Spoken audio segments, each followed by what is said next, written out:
Bon vendredi, bienvenue à votre émission de la Victoire de l'amour. J'espère que vous allez bien aujourd'hui. On rejoint d'abord la docteure Valérie Julie Brousseau et pour l'homélie, l'abbé Stéphane Roy.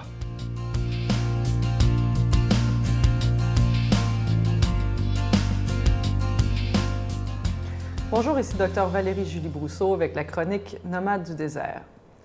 Aujourd'hui, je voudrais vous inviter à faire une sortie au courant de la semaine et à rentrer tout à fait gratuitement dans une église près de chez vous où il y a des vitraux.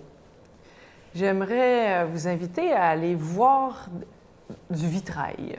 C'est une drôle de proposition, mais en fait, il y a trois types de vitraux majeurs. Il y a les vitraux qui représentent des scènes du Christ ou des mystères.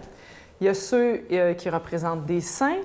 Et souvent, particulièrement dans les cathédrales ou dans les chapelles de communautés religieuses, il y a des vitraux qui rappellent notre histoire locale du Québec, du Canada, avec les péripéties de nos fondateurs. Quand on regarde un vitrail, ça raconte une histoire, ça raconte quelque chose d'incarné. Et la tentation, c'est de regarder ça comme quelque chose d'ancien, quelque chose qui est du temps, d'antan, d'hier. Mais en fait, le vitrail est là pour nous rappeler, avec la lumière qui passe au travers, que justement, ce qui s'est passé dans le temps se passe encore aujourd'hui. Que nous sommes appelés à continuer, nous aussi, de laisser passer la lumière divine au travers de nos vies pour que nos propres vies puissent devenir lumière pour les autres. Alors, est-ce que ma vie à moi, est-ce que mes comportements, mes actes, ma manière de faire les choses laissent passer une réalité qui est celle de Dieu, de l'enfant Jésus qui vient dans sa simplicité, dans son don, dans sa gratuité, dans une fragilité qui est complètement assumée, une fragilité qui est là pour rencontrer l'autre, pour laisser un espace. Le vitrail a ceci de particulier, c'est sa couleur. Chaque vitrail a son style, sa couleur, et dépendant de la lumière du jour, va briller d'une manière différente. Le vitrail est donc toujours vivant, et ce qui le rend vivant, ce n'est pas tant le verre que la lumière qui brille au travers. Ma vie a, elle aussi, à devenir vivante de cette lumière qui vient à Noël. Est-ce qu'elle est vivante de mes inquiétudes, de mes désirs, de mes forces, ou est-ce qu'elle est vivante de la présence de quelqu'un d'autre dans mon cœur? Est-ce qu'elle est vivante d'un amour qui est plus grand que mes propres forces, mais qui répond à mon désir profond intérieur? Est-ce que j'arrive à, si on peut dire, polir mes gestes, de manière à ce que je puisse dire, vraiment, ce n'est plus moi, mais c'est le Christ qui vit en moi. Ce n'est plus ma lumière, ce n'est plus mes intentions, mais c'est vraiment quelque chose de plus grand auquel j'aspire, qui vient imbiber ma vie et qui vient rayonner sur chacun des gestes, chacun des regards, chacun des sourires, des paroles que j'échange. En cette préparation de Noël, je vous invite donc à aller contempler du vitrail et à regarder votre propre vitrail et à chercher surtout à le voir chez les autres. Notre Père qui es aux cieux, que ton nom soit sanctifié, que ton règne vienne, que ta volonté soit faite sur la terre comme au ciel.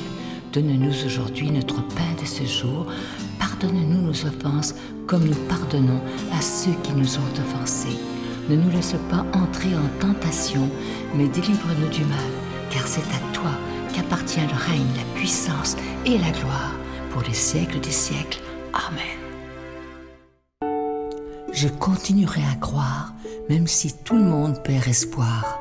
Je continuerai à aimer, même si les autres parlent de haine. Je continuerai à construire, même si les autres détruisent. Je continuerai à parler de paix, même au milieu d'une guerre. Je dessinerai des sourires sur des visages en larmes et je tendrai les bras à ceux qui se sentent épuisés. Oui, je continuerai à croire. Je tellement content de vous parler de ce magnifique cadeau du mois, une exclusivité de la Victoire de l'amour. On l'a choisi à cause des temps difficiles qu'on vit présentement, on ne se le cachera pas. Il s'agit du pendentif de Marie, mère de tendresse, priant pour nous, c'est-à-dire qui prie pour nous, qui prie pour l'humanité parce qu'on en a vraiment besoin présentement. Et ce pendentif, il est en acier inoxydable, donc ça ne ternira pas et la chaîne est incluse. Ça se donne vraiment bien en cadeau. C'est avec un don de 25 $. Si vous en voulez deux, avec un don de 40 $. Et je vous rappelle que l'Ange de Noël est toujours disponible également. Et mon livre, Les Anges Messagers de Dieu, c'est toujours disponible également. Je vous donne l'adresse. La Victoire de l'amour, case postale 120, succursale Boucherville à Boucherville, le J4B 5E6, je vous la redonne. La Victoire de l'amour, case postale 120, succursale Boucherville à Boucherville, le J4B 5E6, également par téléphone, par carte de crédit du lundi au vendredi de 8h30 à 16h30 dans le 514-523-4433, 523-4433 ou sans frais le 1-888-811-9291, 1-888-811-9291 et aussi sur notre site Internet, le www.lavictoiredelamour.org. Alors, je vous rappelle le cadeau du mois de décembre. Il s'agit du pendentif de Marie, qui est notre mère de tendresse. Elle prie pour nous présentement et pour toute l'humanité avec tout ce qu'on vit. Ce pendentif, il est déjà béni. Il est en acier inoxydable et à votre demande, la chaîne est incluse. Merci de tout cœur de ce que vous ferez pour la Victoire de l'amour en cette période difficile. Moi, je vous fais totalement confiance et vous dis merci d'avance de votre offrande spéciale de Noël.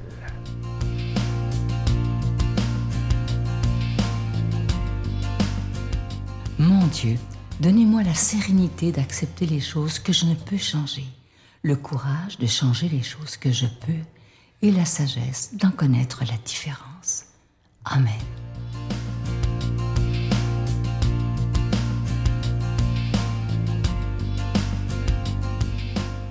Bonjour à toi, bon vendredi matin. Évangile de Jésus-Christ selon saint Matthieu. Or, telle fut la genèse, le commencement de Jésus, de Jésus-Christ. Marie, sa mère, était fiancée à Joseph.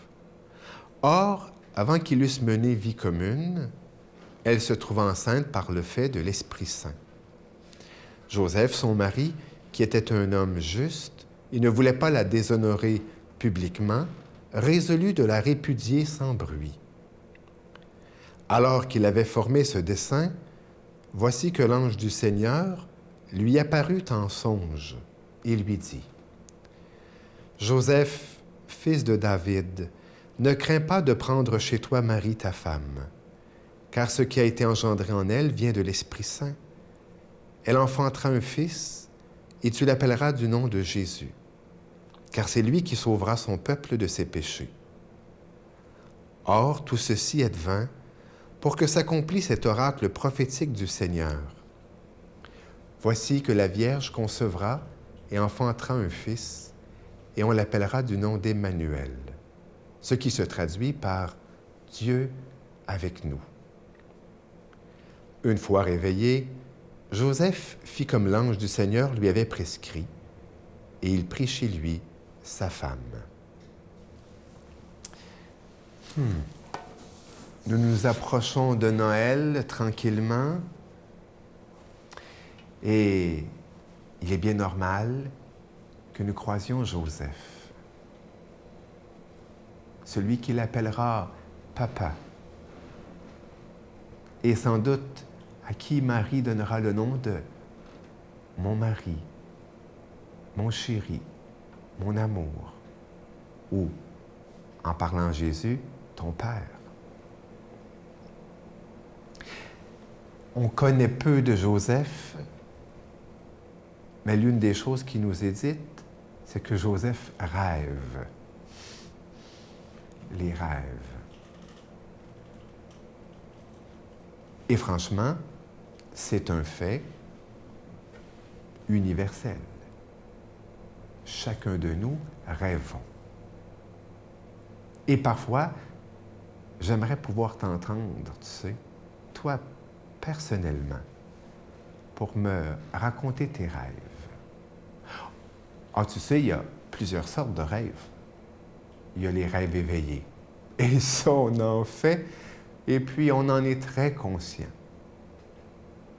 puis il y a les rêves endormis, que l'on fait pratiquement tous, mais dont on est plus ou moins conscient, surtout que c'est l'inconscient supposément qui nous parle, et parfois dont on se souvient peu. Par exemple, moi, je me rappelle très, très peu de mes rêves. Mais les rêves nous disent quelque chose. Et j'aimerais peut-être, à l'école de Joseph, que l'on se pose la question, toi et moi, que tu te poses la question, que te disent-ils tes rêves? Tes rêves éveillés, parce que c'est clair qu'ils te disent quelque chose de toi-même, mais aussi tes rêves endormis. C'est clair que maintes personnes ont développé toute une science des rêves, et parmi les plus farfelus, comme parmi les plus sérieux. Les psychanalystes, par exemple, Freud, Jung, et leurs continuateurs, ceux qui les continuent, eh bien, aiment à parler du langage symbolique que peuvent porter nos rêves. Il est bien clair qu'une des choses qui est assez extraordinaire dans ce rêve de Joseph, c'est que le jour, il rêve d'une chose, répudier sa femme, mais pas publiquement, pour qu'elle ne soit pas déshonorée, et que la nuit, il en rêve d'une autre, qui lui est opposée. Pas que Joseph a en lui nécessairement des contradictions, mais il est clair que lui qu'on appelle l'homme juste va devoir s'ajuster.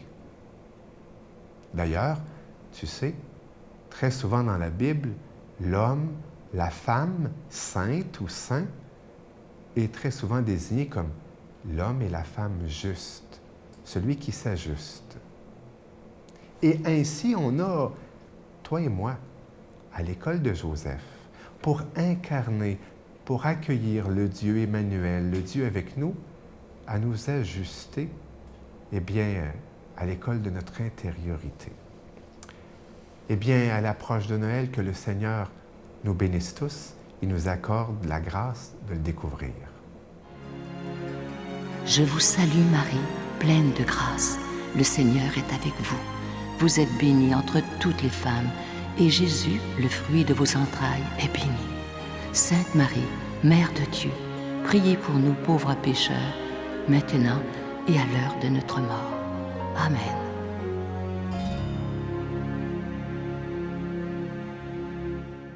Avant de vous quitter, je vous laisse avec une très, très belle pensée sur l'amitié. Vous allez voir que c'est beau, comme ça se peut pas. Un véritable ami n'est pas celui qui se manifeste à tous les jours. C'est celui qui, dans l'ombre, se manifeste quand il voit et il sent que vous commencez à sombrer. Il vient vous tendre une main parce que la seule chose qui l'importe, c'est votre bonheur. Et ça, c'est tellement vrai.